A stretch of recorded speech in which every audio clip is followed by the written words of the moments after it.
warahmatullahi wabarakatuh. Waalaikumsalam warahmatullahi wabarakatuh. Perkenalkan, nama saya Muhammad Mahardika. Di sini saya akan menjelaskan hasil makalah saya yang berjudul Implementasi Negatif Materialistik Hedonis dalam Al-Quran Surah Al-Qasas Surah ke-28 ayat ke-77 terhadap nilai puasa dalam nilai puasa terhadap peserta didik. Bisa lanjut ke variabel S yang pertama adalah konsep materialisme dan hedonisme dalam Islam. Materialistis adalah sebutan orang-orang yang bergantung pada materi. Mereka ini menganut paham materialisme yang hanya mementingkan harta, kekayaan, uang, jabatan, kedudukan, dan lain-lain. Materialisme adalah pandangan hidup yang menjadikan kesenangan, kekayaan, dan sebagai tujuan atau nilai yang paling utama tanpa memperdulikan halal ataupun haram. Sedangkan hedonis merupakan penyakit yang ditimbulkan karena adanya virus hedon. Hedonis merupakan sebutan kepada orang yang terkena penyakit hedonisme. Hedonisme adalah perilaku yang menyukai kenikmatan dan kesenangan pribadi, kemewahan, dan kemapanan di atas segalanya. Jadi kita ke pembahasan tentang puasa. Puasa adalah menahan diri dari segala yang membatalkan satu hari lamanya dari terbit fajar sampai terbenam matahari dengan niat dan beberapa syarat. Yang di sini jelaskan bahwa puasa adalah menahan diri dari tidak hanya menahan diri dari lapar dan haus, tetapi juga menahan dari segala perkataan dusta serta perbuatan yang salah. Dari terbit fajar hingga terbenamnya matahari dengan beberapa syarat yang telah ditentukan.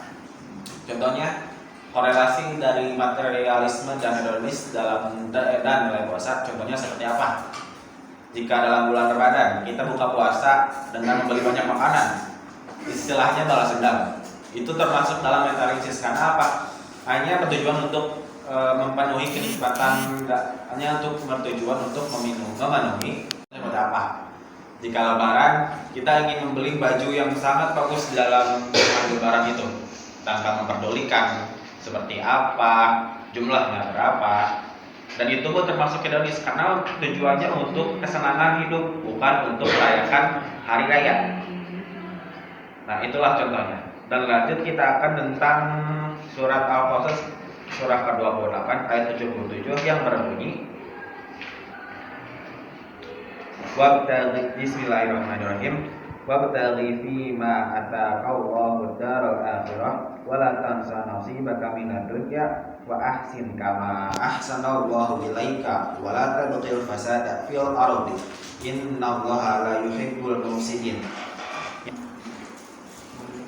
Lalu kita lanjut kepada pembahasan yang selanjutnya adalah surah Al-Qasas ayat ke-77 yang berbunyi, A'udzu billahi minasyaitonir rajim. Bismillahirrahmanirrahim. Wabtaghi fima ataqallahu ad-daral akhirata wa la tansa nasibaka minad dunya wa ahsin kama ahsanallahu ilaika wa la tabghil fasada fil ardh innallaha la yuhibbul mufsidin. Yang artinya adalah, dan carilah pada apa yang telah dianugerahkan kepadamu atau pahala di akhirat. Tetapi janganlah kamu melupakan bagianmu di dunia. Berbuat baiklah kepada orang lain sebagaimana Allah telah berbuat baik kepadamu, dan janganlah kamu berbuat kerusakan di bumi. Sesungguhnya Allah tidak menyukai orang-orang yang berbuat kerusakan. Pesan moral yang disampaikan dalam surah Al-Qasas ayat 7 adalah mengajarkan manusia untuk hidup seimbang antara dunia dan akhirat dengan menggunakan segala nikmat dan rezeki yang Allah berikan sebagai sarana untuk berbuat kebaikan. Ayat ini menurut kita agar tidak terbuai oleh kenikmatan dunia, tetapi tetap mensyukuri dengan cara yang bijak dan bermanfaat bagi sesama.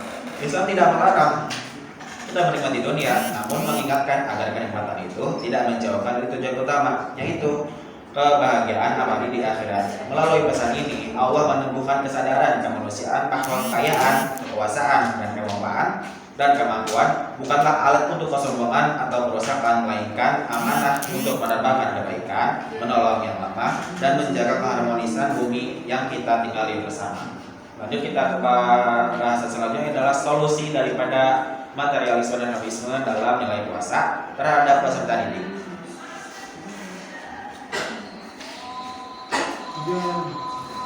Lagi video lu apaan sih? Yuk. Solusi bagi permasalahan yang tadi adalah